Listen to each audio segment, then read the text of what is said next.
So, hi guys! Welcome to my channel, Gina Verion. So, ang i-share ko for today is about sa mga dokumento na kailangan para sa Targa. Last time, ipinakita ko po sa inyo yung step-by-step tutorial online para sa pagre-request ng Targa. So, ngayon, ano ba yung dokumento na kailangan natin?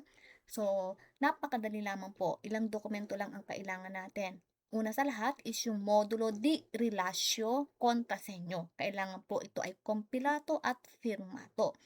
Saan makukuha ang modulo? Ang modulo po ay pwedeng i-download sa sito o portale del automobilista. So, doon nyo po siya i-download na doon ang modulo, kukumpilahan, more on personal information lang ang dapat ilagay doon. So, napakadali lamang po. So, yung sito, pwede nyo i-search sa Google, Portale del Automobilista. Sunod na dokumento ay yung Ricevuta di Pagamento della Tariffa N174. Okay? Kailangan po may copy kayo ng pagamento nyo. Okay? Kasi pag mag-a-apply kayo online, so ito yung mga dokumentong kailangan nyo i-attach. Sunod po is yung dokumento de identita, okay?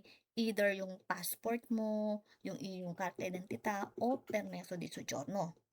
Lahat po ng mga yan dapat ay naka-PDF file kasi kung mag-a-apply ka online, lahat ng mga dokumento ay i-attach online. Okay? So, kung sakali man na hindi ka makakapunta para sa retiro, so kailangan mo ng delega.